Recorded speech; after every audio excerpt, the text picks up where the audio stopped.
Are you still searching for the best heavy coating compound as you're not able to get good results when you polishing cars? When it comes to polishing machine, effectivity and efficiency of your work also depends on whether you have just one machine or whether you have variety of polishers.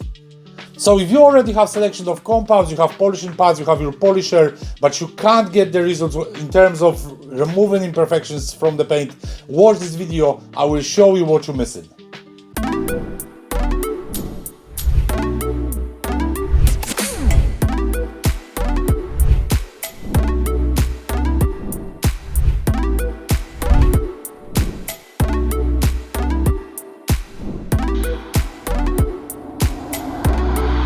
When it comes to paint correction, there is always a number of factors involved in the whole process. What we should definitely start from is level of the damage on the paint and hardness of the paint. Here we have example 2013 Audi A6. Most of German cars have harder paint. So here I've tested the panel already. It's sort of hard paint, not the hardest I ever worked on, but it's relatively hard paint in this case. When it comes to the level of the damage here, it's sort of moderate, it's not the worst I've seen. The combination I'm gonna use on this car is Swag Heavy Coat Compound, Nut Heavy Coat Pad and Makita PO6000, which is gear driven dual action polisher. I will work on a section and I will do 5 passes.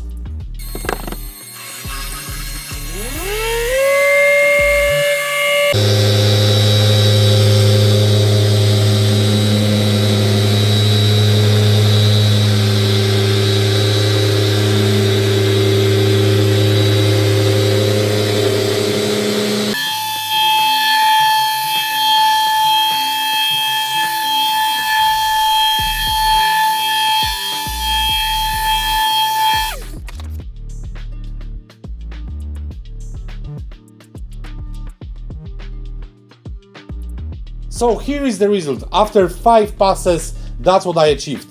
As you can see, I removed all of the swirl marks. There's only 2-3 deeper marks left on the paint. So considering the hardness of the paint, the level of the damage, time I spent on this area, which is about 2 minutes, I think the result is absolutely amazing, also considering that I did it in single stage. So in this case, what we can say is we have example of really good products when it comes to compound, when it comes to pad, when it comes to polisher. They work absolutely amazingly on this paint. But let's do it again. I will use second part of the panel. I will use the same combination and I will also do 5 passes on this section.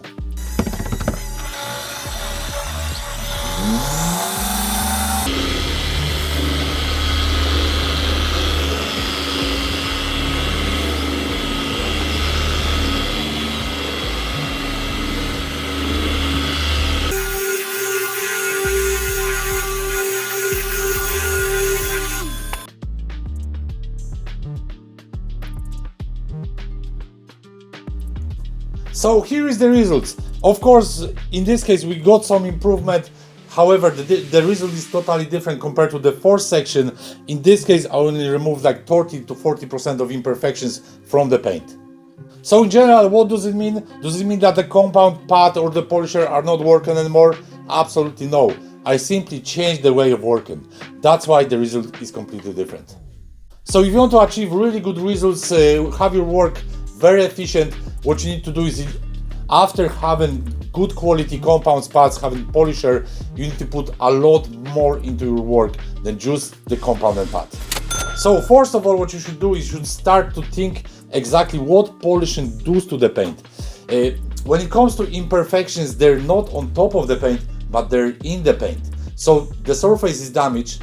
To fix it, what you need to do, you need to remove layer of damaged surface. Of course, polisher, your compound, your pad, they play a huge role in the whole process. Without them, you're not able to do the job simply. However, all of them, they have their own purpose in the whole process. Polisher provides the motion. Polishing pad provides abrasion. Compound provides abrasion and lubrication. That's all each one can do for you. If you expect more than that, you will be very disappointed. Basically, what machine polishing is, it's creating friction on the surface. So you need the polisher for the motion and you need your abrasion, which is pad and compound. All of them combined together allow you to create the friction on the paint. However, the results depend mainly on how appropriate the friction you create on that paint. So when it comes to the friction that you create on the paint with your polisher, pad and compound, you have to think also about different factors involved in creating that friction.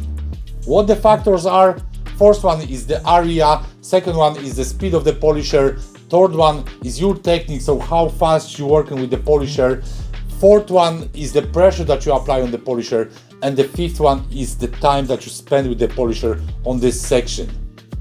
So as you've seen the two examples of my polishing on the two sections on this car, hardness of the paint is the same, level of damage is the same, I use exactly the same combination, I did the same number of passes. However, I've done other things differently. In the first case, I work on smaller area than the second case. In the first case, my polisher was going at higher speed. In the second case, I just had it at moderate speed. Here again, I applied a bit of pressure when I was doing the polishing. In this case, I applied no pressure at all. In the case of this section, I worked really slow. In the second case, I worked quite fast. So those four factors, they change the results altogether, even though I use the same combination. So here is the proof that having the best sort of most popular compound out there is not gonna make that much difference to your polishing. It's how you use the gear. That's where the results are. So now let me explain you all the factors involved in achieving these results on this paint. So first of all, I tested the paint, so I knew the paint is relatively hard, so I need to use heavy coat compound, I need to use heavy coat pad. I choose gear driven dual action for a reason that this polisher allows me to apply as much pressure as I want to achieve the results. Would the result be totally different if I use compound from different brand or if I use different pad? Once I would use heavy coating compound and pad, the result would be very close to that. I would say maximum 10 to 15% difference to what I achieved here. However, the choice I made in this case is because I work with the pads and compounds for a long time, so I know what I can expect from them. In the case of swag heavy coat compound, this compound provides great abrasion when it comes to imperfection removal. Also, it offers great finishing. Once I use it right, I'm able to achieve sort of almost flawless finish in lots of cases, or sometimes that perfect finish within one stage.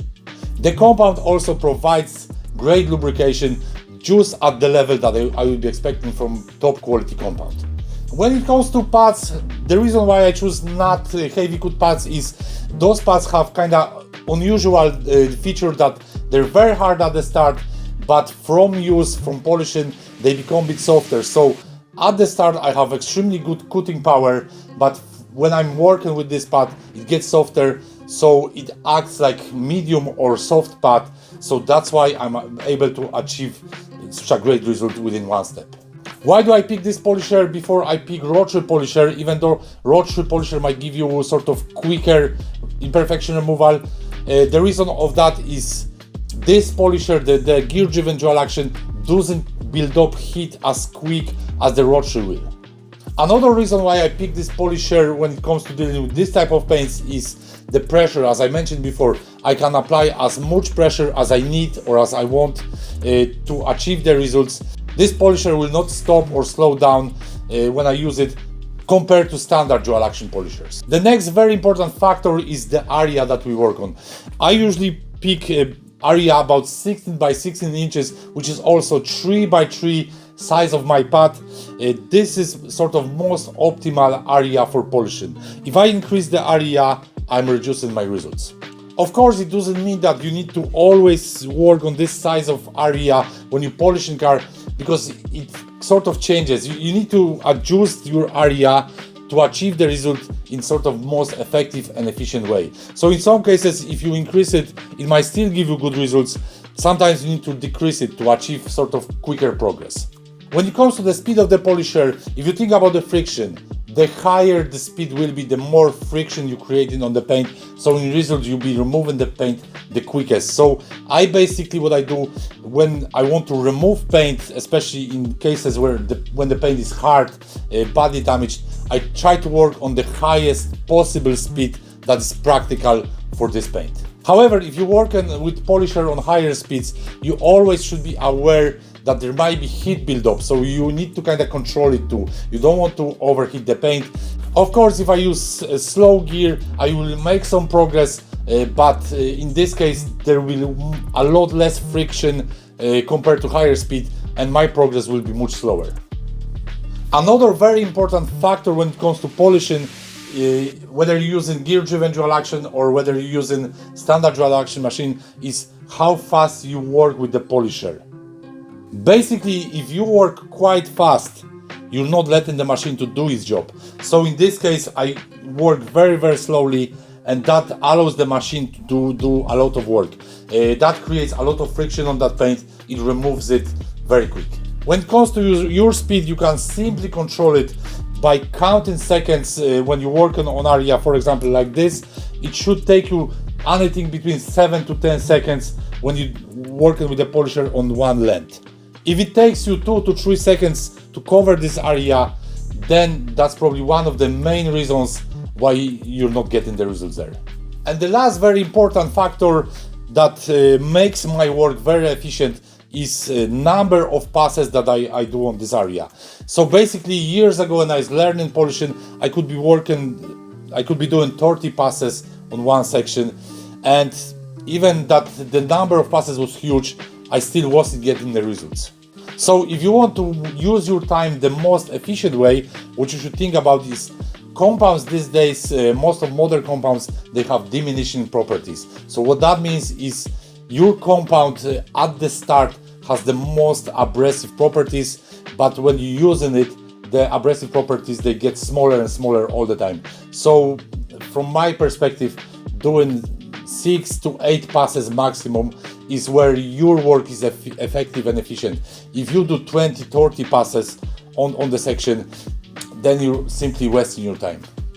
So here I'm going to show you another example. I just did 2 passes on the bonnet, and look at the results from 2 passes, and then compare it again to 5 passes I did on this section.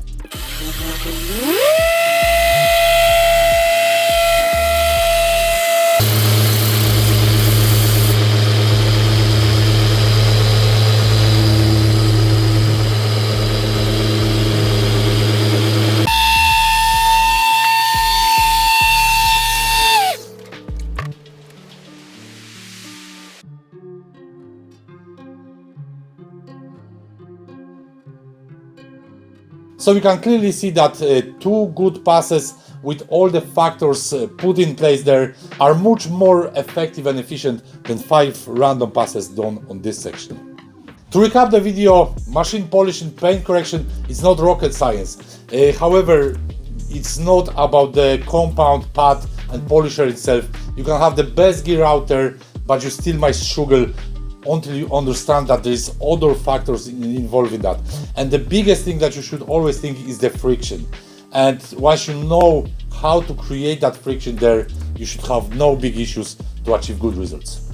Of course, the example I gave you here applies to most of hard paints. For German cars, that's what we use, that's how we approach it. Here we have the Audi, the car is for sort of major paint correction. In this case, the panel was in this condition, so it worked well. However, we had other panels on the car. Some of the panels were resprayed, the paint was totally different. The damage was much heavier than here, so I had to use different polishers even. For some places I had to use denim pads for reducing the orange peel, because on 2-3 panels the orange peel was extremely excessive, so that the job wouldn't look right. So each job is sort of individual project that you need to just work to the point where you will find the combination and you will find the style, technique of your work for this paint. So that's everything in this video. I hope you enjoyed it. Thanks for watching. I hope that the video will be helpful for you to sort of understand the polishing more. Rather than just looking for solution that you can buy, you can introduce different factors, and this way you will sort of change the way you work. And polishing, it's great skill to have.